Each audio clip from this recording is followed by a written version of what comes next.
Constantin a pensé qu'il pourrait utiliser l'énergie de tous ces chrétiens qui avaient réussi à survivre à la torture pour réformer et reconstruire l'Empire. Si l'on ne peut pas les battre, rallions-les.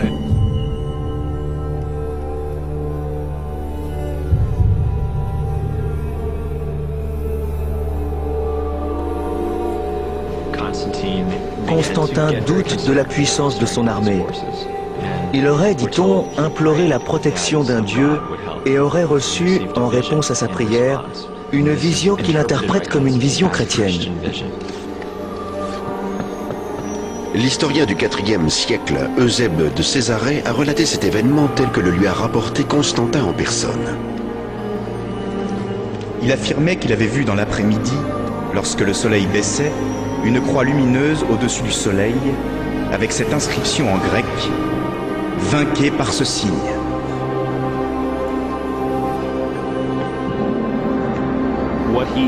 Il prétend avoir vu un symbole semblable à une croix surmontée d'une sorte de P.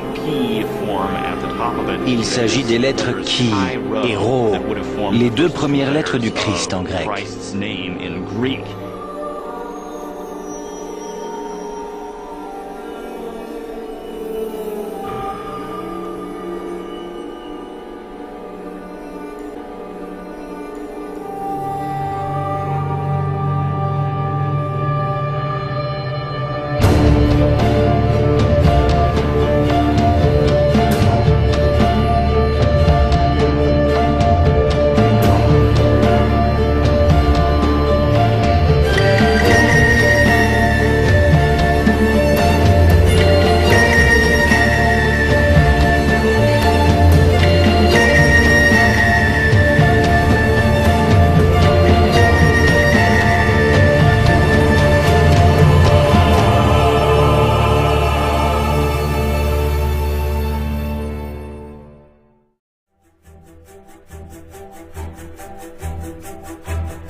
C'est d'autant plus vrai qu'à cette époque, Constantin commence à s'attribuer des titres très intéressants. Par exemple, il est appelé le 13e apôtre, ou bien Isoapostolos, c'est-à-dire l'égal des apôtres, ou bien l'évêque de ceux qui sont en dehors du christianisme. Après avoir conquis la totalité de l'Empire, Constantin souhaite créer une cité qui porterait son nom. Ce qu'il fait, c'est Constantinople. Il la situe à un endroit stratégique, à équidistance des principales frontières. Et il choisit délibérément de fonder une ville n'ayant aucun rapport avec ses prédécesseurs païens. Une ville qui ne connaisse aucune tradition rivale. Une ville chrétienne. Mais des émeutes éclatent au sein de l'Église pour des raisons de différences religieuses. L'unité chrétienne instaurée par Constantin vole en éclats. Les premiers chrétiens étaient confrontés à un dilemme théologique. Au tout début, certains chrétiens pensaient que Jésus lui-même était divin.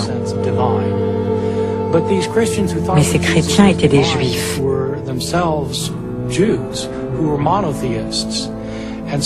Aussi, la question se posa immédiatement.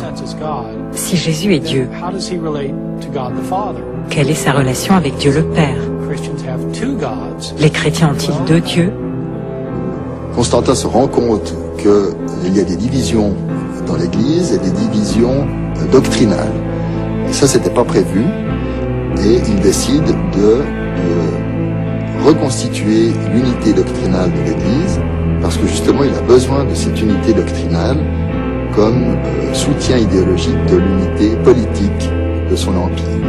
Donc il va convoquer le concile de Nicée, premier grand concile œcuménique, dans ce but-là.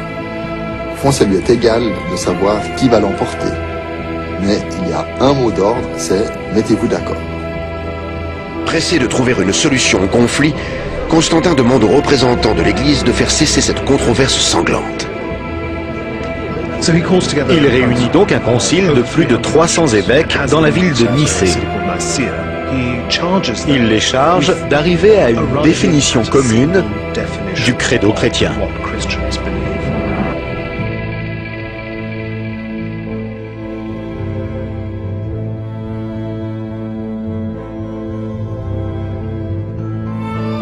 Alors voilà ce qu'ajoute le concile de Nicée, le fameux mot ousios, homo ousios. Dans ousios, il y a ousia, l'essence.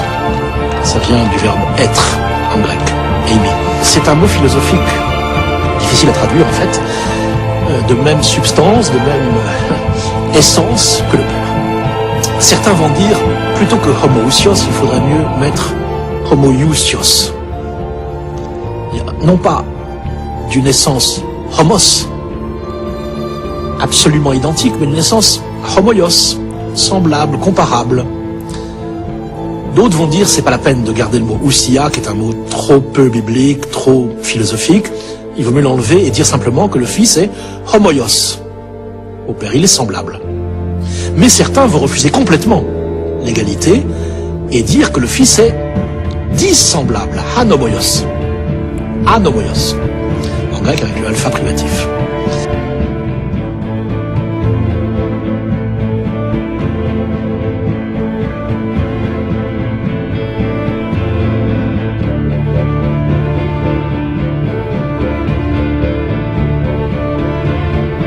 C'était lui, le païen, qui décidait de l'orthodoxie religieuse, du vrai chemin. L'empereur était l'homme le plus puissant de l'Assemblée. Il allait personnellement d'un évêque à un autre avec un bout de papier qui leur demandait de signer.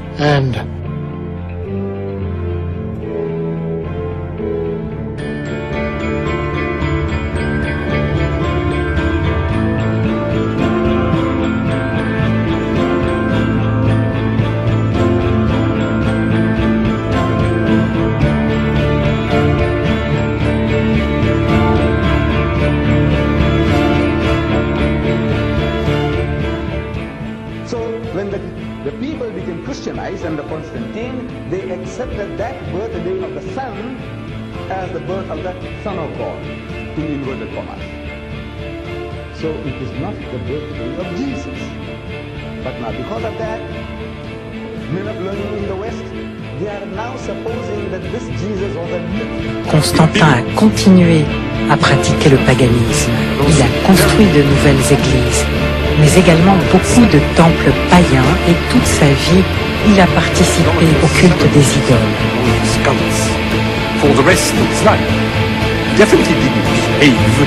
Il ne s'est conduit ni comme un bon chrétien, ni comme un bon romain.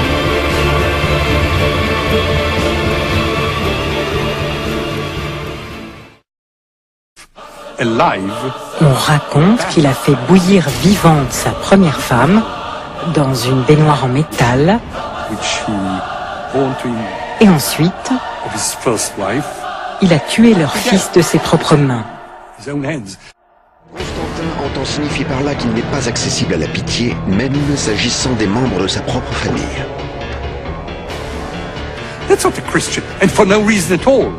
Ce n'est pas très chrétien, et cela probablement pour des raisons politiques. Cela ne l'a pas empêché de présider les conciles, alors qu'il n'était pas chrétien.